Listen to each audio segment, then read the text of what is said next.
Bonjour, ici Chrysalie et aujourd'hui je vais partager avec vous 5 faits qu'on ne vous dit jamais sur l'Afrique dans mon nouveau concept Vérité cachée, donc Vérité cachée épisode 1. C'est parti.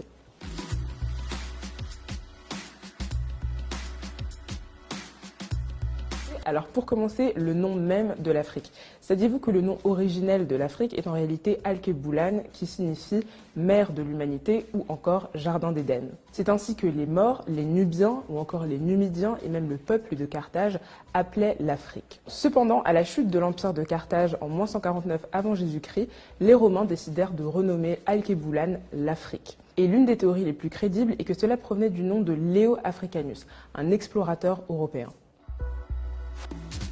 L'Afrique est rarement associée au monde des mathématiques ou encore au monde des sciences. Mais saviez-vous qu'en réalité, les 2 premiers outils mathématiques au monde ont été retrouvés au Swaziland, c'est l'os de Lebombo, et entre l'Ouganda et le Zaïre, c'est l'os de Ishango.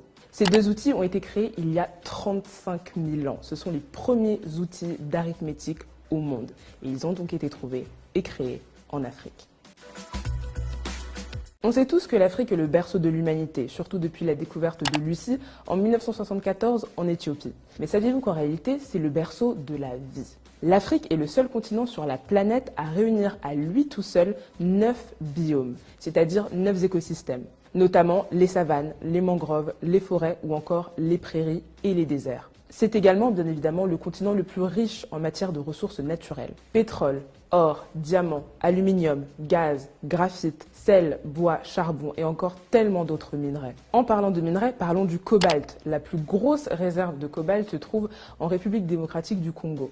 On y trouve la moitié de la réserve mondiale de cobalt dans ce pays-là. Et savez-vous à quoi sert le cobalt ? À ceci, le cobalt est l'un des ingrédients majeurs des batteries rechargeables de nos téléphones portables. Donc sans cobalt, pas de téléphone. Merci l'Afrique et merci le Congo. On nous parle souvent de l'Afrique à partir de la colonisation, après la colonisation.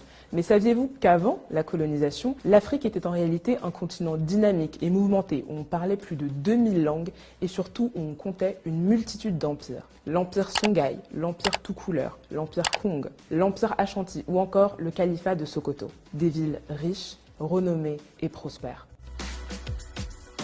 Et justement, en parlant de prospérité, saviez-vous que l'une, si ce n'est pas la première université au monde, a été créée au Mali? C'est l'université de Sankoré, à Tombouctou. Elle a été bâtie au XIVe siècle. Et figurez-vous que c'était une véritable capitale culturelle. Des multitudes de citadelles d'études, des centres d'apprentissage, des académies. On y enseignait des multitudes de matières, les arts, les sciences, la religion ou encore, bien évidemment, les mathématiques. Cette université, Tombouctou, le Mali, l'Afrique a fortement contribué et participé au développement de l'humanité. Alors à tous ceux qui disent que l'homme africain n'est pas assez entré dans l'histoire. C'est que l'homme africain n'est pas assez entré dans l'histoire.